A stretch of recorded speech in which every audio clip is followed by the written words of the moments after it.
नमस्कार। अगर आप सद्गुरुदेव डॉक्टर नारायण दत्त श्रीमाली जी के शिष्य हैं या फिर उनकी दी हुई शिक्षाओं से और ज्ञान प्राप्त करना चाहते हैं तो हमारी चैनल को जरूर सब्सक्राइब कीजिए और नए वीडियोस की जानकारी के लिए बेल आइकन दबाएं। और मेरे हृदय की प्रत्येक धड़कन में आपके नाम का उच्चारण हो, गुरु मंत्र का उच्चारण हो। मैं जीवन की ऐसी स्थिति चाहता हूँ। अगर ऐसी स्थिति मुझे प्राप्त होती है तो मेरा जीवन धन्य है, तो मेरा जीवन पवित्र है, तो मेरा जीवन धन्य है। और अगर ऐसा नहीं है तो मेरे जैसा पापी, अधर्मी और कृतज्ञ कुछ नहीं हो सकता है। आप मुझे आशीर्वाद दें तो मुझे ऐसा आशीर्वाद दें।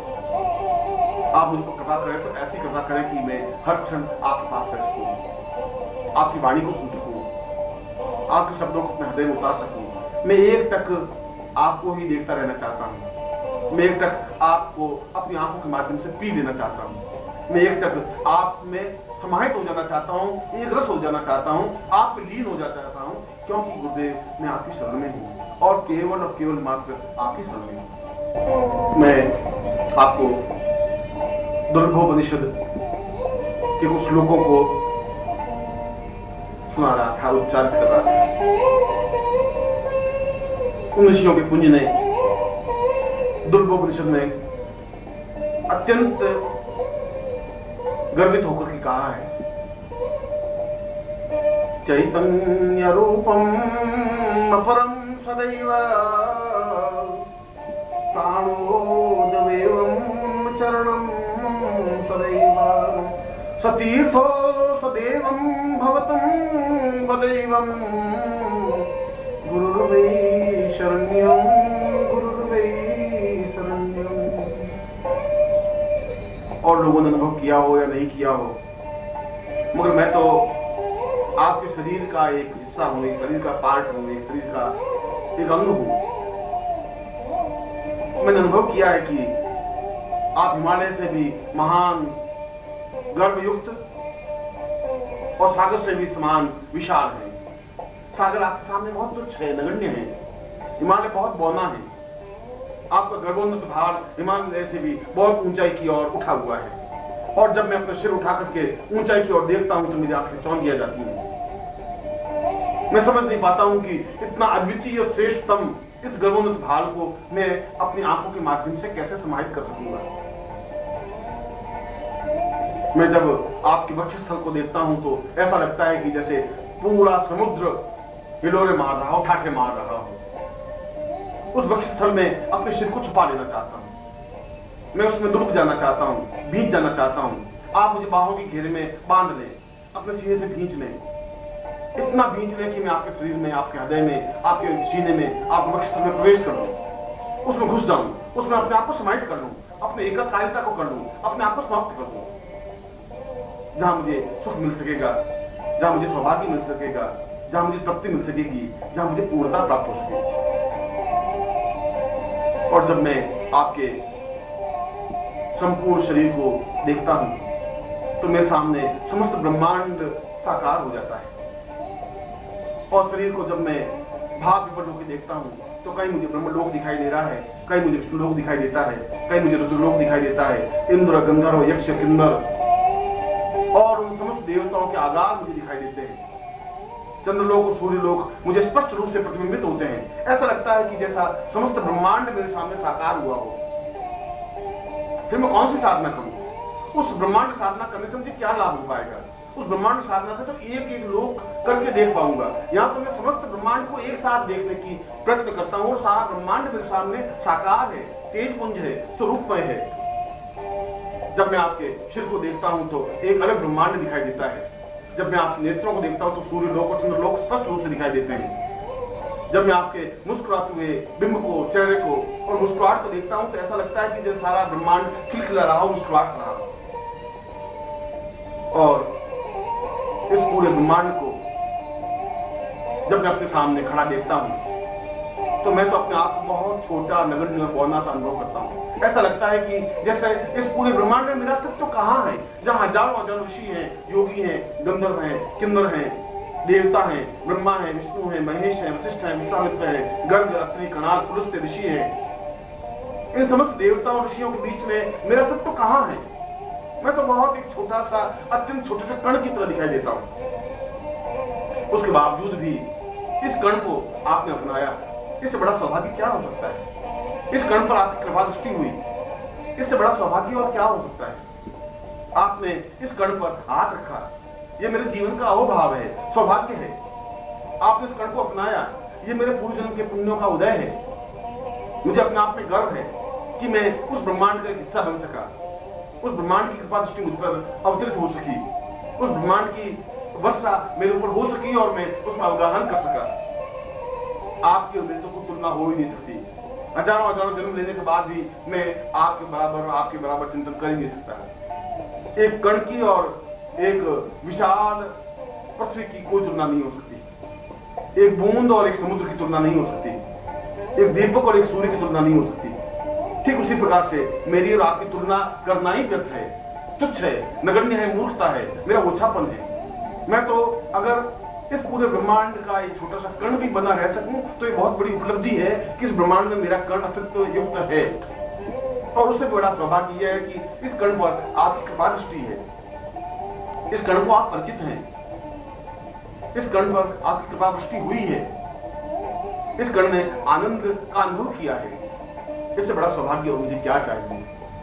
और जब मैं पूर्ण भावनाओं के साथ आपके चरणों पर झुकता हूं तो मुझे वे चरण दिखाई नहीं देते। मुझे तो वहां विश्वनाथ की नगरी दिखाई देती है, मुझे तो वहां सोमनाथ मंदिर दिखाई देता है, मुझे तो वहां काशी और कांची, हरिद्वार और मथुरा दिखाई देती है। समस्त तीर्थ मुझे अपने आप दिखाई देते हैं। मुझे तो इन चरणों को अगर मैं आंसू से जब भिगोता हूं तो मुझे सामने ब्रह्मा, विष्णु और महेश दिखाई देते हैं, रुद्र दिखाई देते हैं, इंद्र दिखाई देते हैं। वह केवल चरण ही नहीं है, वे तो अपने आप में संपूर्ण देवलोक हैं। और जब मैं नेत्रों के माध्यम से, आंखों के माध्यम से उन चरणों को प्रक्षालित करता हूं तो ऐसा लगता है कि जैसे समस्त देवताओं की पूजा अर्चना एक साथ कर ली हो, समस्त सिद्धियों की पूजा एक साथ कर ली हो। वास्तव में आपका यह अद्वितीय शरीर, गर्भोन्नत भाग, तीक्ष्ण और सुंदर आंखें, नुकीली नाक और अद्वितीय मुस्कुराहट मुझे पागल कर देती है। मैं खो जाता हूं उस मुस्कुराहट में। मैं भूल नहीं पाता इस मुस्कुराहट के कण को भी। मैं कहीं भी होता हूं तो मुस्कुराहट मेरा पीछा करती है। हर क्षण इस मुस्कुराहट में अपने आप को निमग्न करता रहता हूं। हर क्षण इच्छा होती है कि मैं दौड़ूं और आपके पास आऊं और आपको देखूं, इस मुस्कुराहट में अपने आप को निमग्न कर दूं। और जब मैं आपके वक्षस्थल को देखता हूं तो ऐसा लगता है कि जैसे संपूर्ण हिमालय अवतरित होकर के सामने खड़ा हो गया हो। और इस वक्षस्थल में इतनी ताकत, इतनी क्षमता और इतना उठा हुआ भाव है कि यदि यह एक बार हिमालय से टकरा जाए तो हिमालय को कई कदम पीछे हटना पड़े। ऐसा अद्वितीय वक्षस्थल तो जीवन में हो ही नहीं सकता, न आदियों का रहा न देवताओं का रहा। यह तो मैंने देखा, इस वक्षस्थल को मैंने अनुभव किया है, इस वक्षस्थल से मैं चिपका हूं, इस वक्षस्थल का मैंने स्पर्श किया है, इस वक्षस्थल में मैं दुबका हूं, इस वक्षस्थल की गर्मी को मैंने एहसास की है, इस उष्णता को मैंने अपने हृदय में, अपने प्राणों में उतारा है, इस धड़कन को अपनी कानों से सुना है। और आपके लंबे आजानु बाहु अपने आप में ताकत और प्रभुता के परिचायक हैं। ऐसा लगता है कि स्वयं इंद्र अपने सामने खड़ा हो गया हो। ऐसा लगता है कि पूर्ण ऐश्वर्य क्षमता के साथ खड़े हो। और आपके चरण तो समस्त तीर्थों का आधार है, समस्त देवालयों का आधार है, समस्त ब्रह्मांड के ऋषि और मुनियों का एक आधारभूत पूंजी स्वरूप है। वास्तव में ही आपका वरदहस्त, आपकी कृपा, आपकी श्रेष्ठता और आपकी अद्वितीयता को वर्णन नहीं किया जा सकता। मैं एक मुंह से नहीं, अगर सहस्त्रनाग हजार मुंह से भी आपके गुणों को स्पष्ट करे तो वह भी अपने हजार मुंह से आपको नहीं कह सकते। यदि पूरी पृथ्वी को कागज बना दिया जाए और उस पर आपके गुणों को लिखा जाए तो वह धरती बहुत छोटी बन के रह जाएगी, फिर भी आपके गुण पूर्ण नहीं हो सकते। मैं तो एक अकिंचन हूं, एक दरिद्री हूं, शब्दों का भिखारी हूं। मैं आपके वर्णन कर ही नहीं सकता, मगर मैं तो आपको एक देख सकता हूं। मैं तो इन आंखों के माध्यम से आपको हृदय में उतार सकता हूं। मैं अपनी धड़कन में आपके धड़कन को मिला देना चाहता हूं, एकाकार हो देना चाहता हूं, अपने शरीर को आपके चरणों में निमग्न कर देना चाहता हूं। अपने आप को पूर्णता के साथ समावेश कर देना चाहता हूँ, अपने अस्तित्व को मिटा देना चाहता हूँ, अपने अस्तित्व को समाप्त कर देना चाहता हूँ और आपके चरणों पर अपना सिर रख करके अपने नेत्रों के माध्यम से, अपने आंसुओं के माध्यम से प्रक्षालित करते हुए संपूर्ण देवताओं को दर्शन कर लेना चाहता हूँ। क्योंकि गुरुदेव मैं आपका हूँ, केवल मात्र आपका हूँ और आपके शरण में हूँ और इस ब्रह्मांड में कोई मेरा रखवाला नहीं है, कोई मेरा सत्व रखने वाला नहीं है। मैं तो केवल और केवल और केवल आपकी शरण में हूँ। चैतन्य रूपम भवतं सदैव ज्ञानोच्छवासं सहितं तदेवं देवो तथा पूर्णमदैव सत्यं गुरुर्वै शरण्यं गुरुर्वै शरण्यं।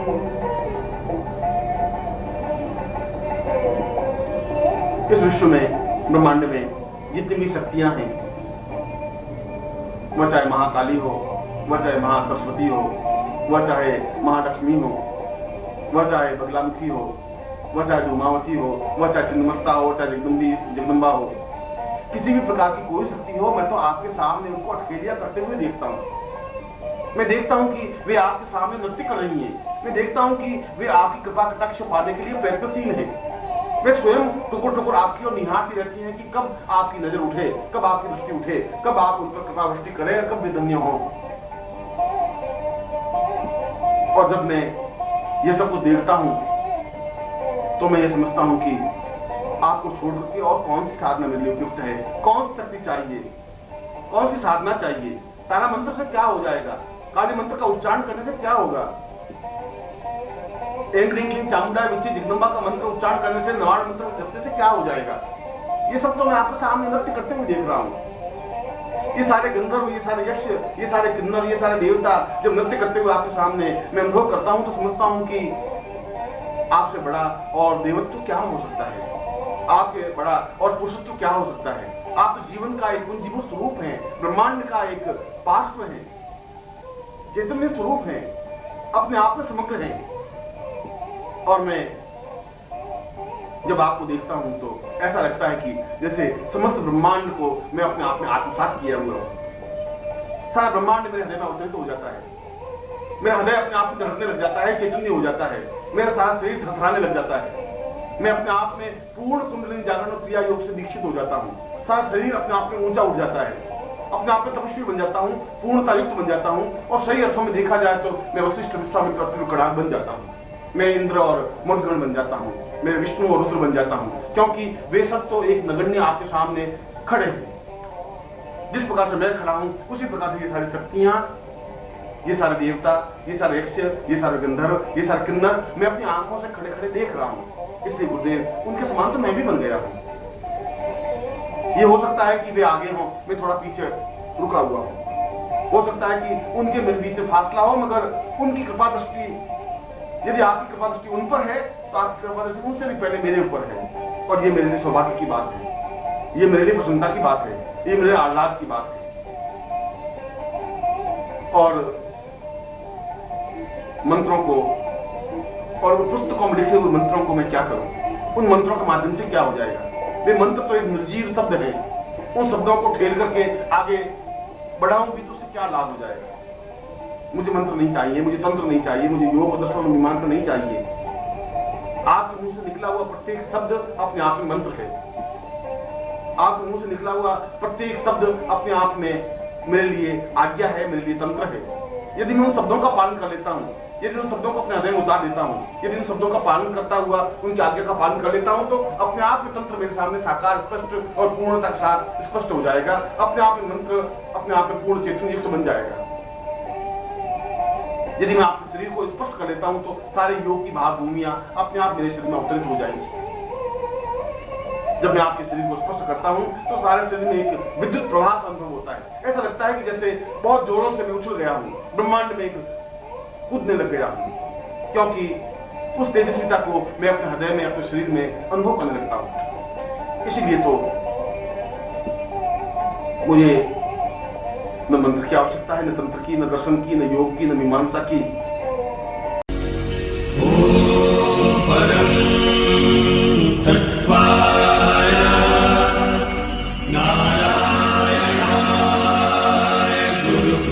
है।